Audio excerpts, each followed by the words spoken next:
few of the things that you're going to want to do to prepare the car to take plasti dip.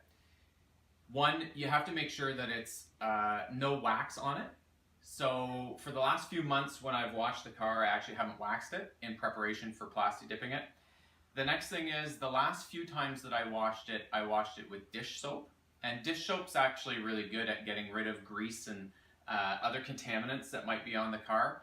And the plasti dip will stick much better to it if you make sure that it's clean and clear of all that kind of grease, debris, and those sorts of things.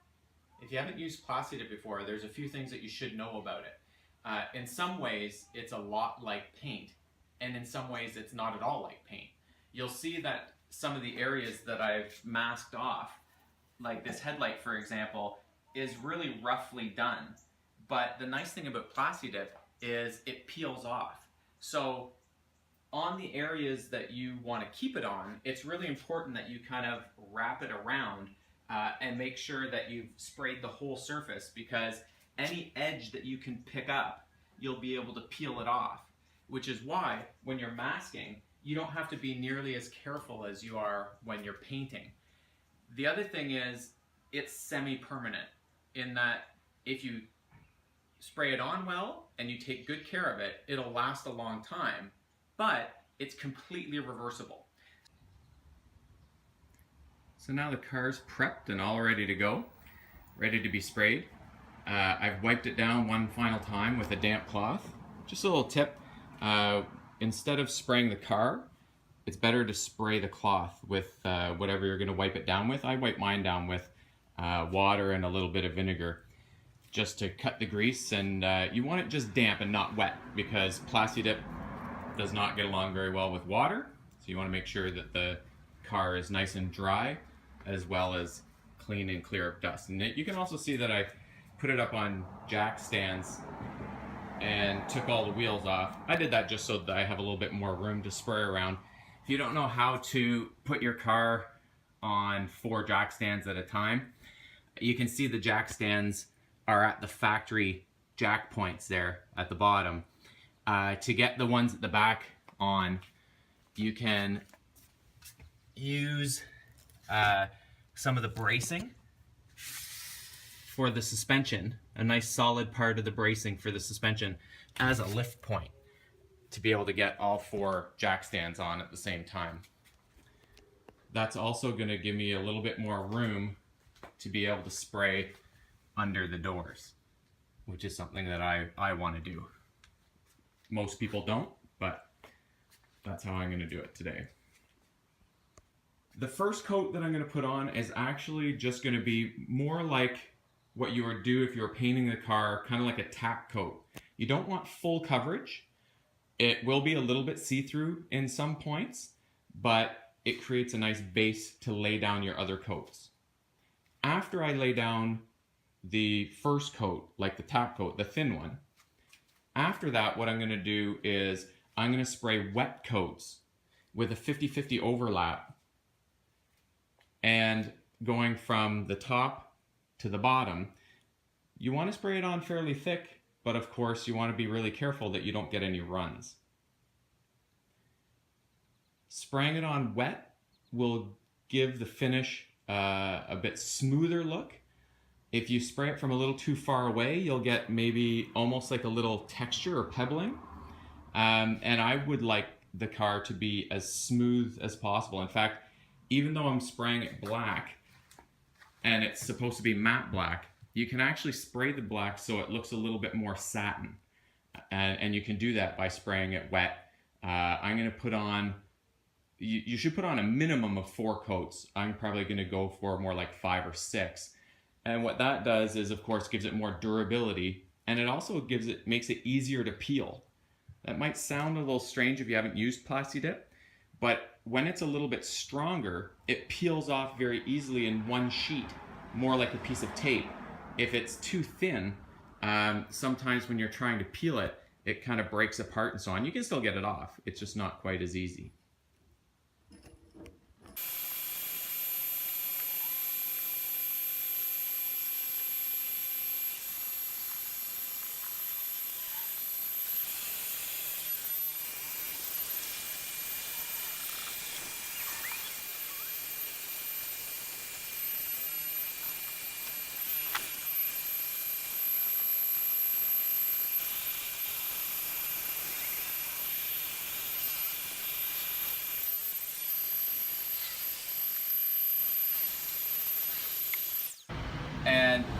these are some of the things that I would do differently if I were doing it another time.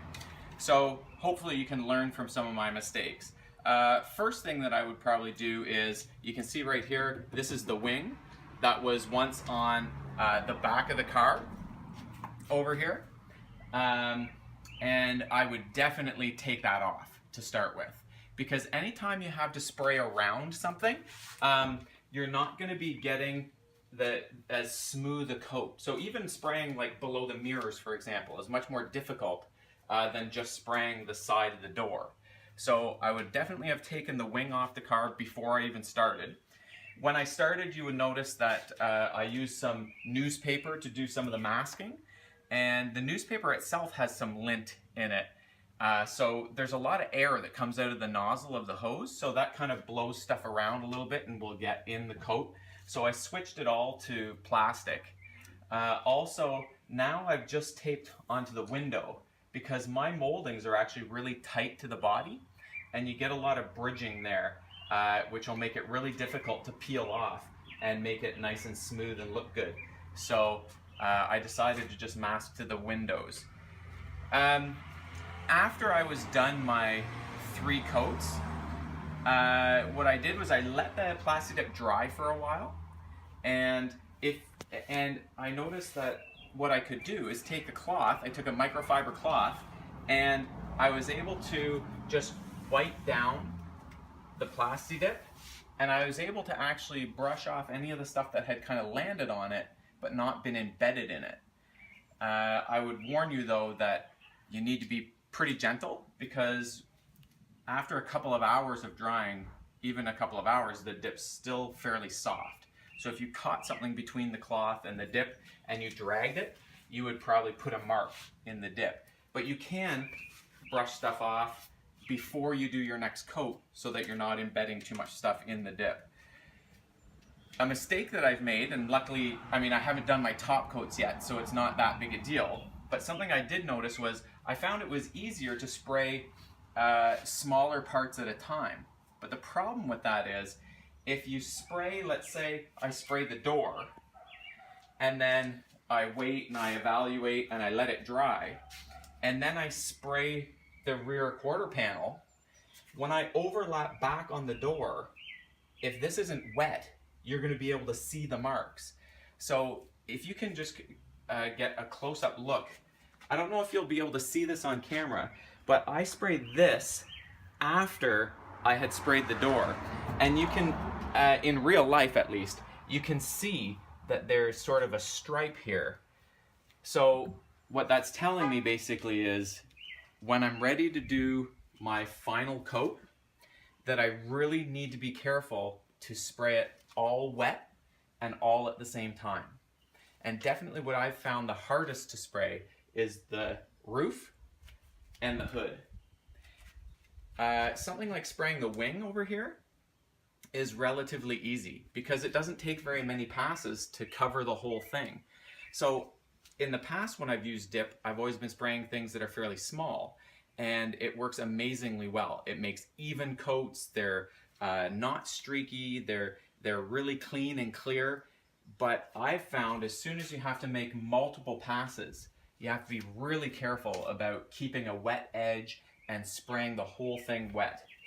Another thing that you might want to know is, for example, when I was spraying one time, I hit the sprayer on the end of the mirror.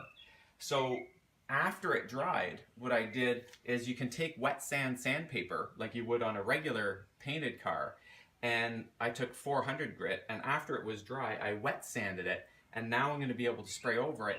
And it's not going to be perfect, but it is a good way to repair any of the accidents that you might have made. The other thing that stopping and waiting, letting it dry, and evaluating it does is, I can check all of the edges to make sure that I'm getting the spray everywhere, because I noticed after 3 coats that there was still a silver edge on the edge of my hood, and I never would have seen that had I not stopped and taken a break and looked back at it. And then I knew the next time I was spraying, the first thing I needed to do was spray all of the little edges that I'd missed. So I've done all the base coats. There's at least 4 coats down everywhere. And what I'm gonna do for my finishing coat is I'm gonna take black dip and glossifier and mix them.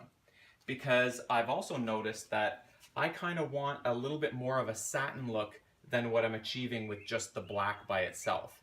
I thought by spraying it thick and wet that the black would turn out satiny enough for my taste, and it's not really. So that's also a good reason to kind of stop, let things dry, have a look at them, reevaluate, and then make your decisions from there. So for me, on my final coat, I wanted a little bit more satin looking, so I'm going to put glossifier in the black and see what the result is. So another thing that I would redo is would be cleaning the spray gun properly. It makes a really big difference for the amount of spray that's coming out and how smooth it turns out and so on. It's really important that the spray gun's working properly. So I did take off all the parts and put them in cleaner. I used paint thinner that has mineral spirits in it. Worked really well. Took all the parts of the front of the gun off and put them in there, the straw off, and swished it around. But what I didn't know was that it's really important to clean inside this little tube right here. That allows the dip to flow up the straw really well. And you can take a sharp tool like an awl or an ice pick or something like that, and there's a little hole in there that you want to just make sure that you get right down in and clear out.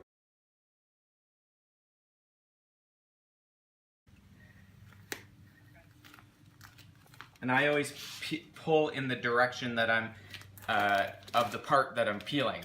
So the light wasn't particularly well masked, but the plasti dip just sort of peels right off. Anything that's left over, I can just kind of grab an edge and peel away, and the rest of it will come off just like that.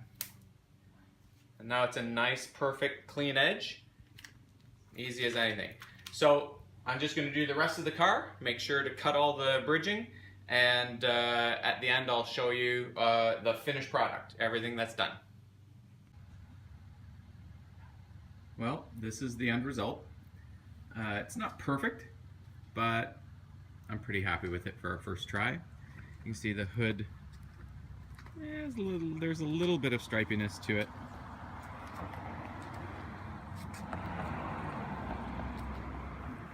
I'd say the worst part of the finish is probably that drip mark right there.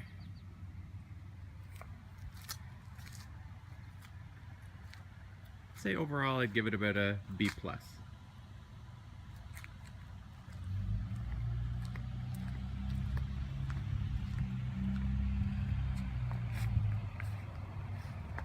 And you can see that I did inside the doors as well.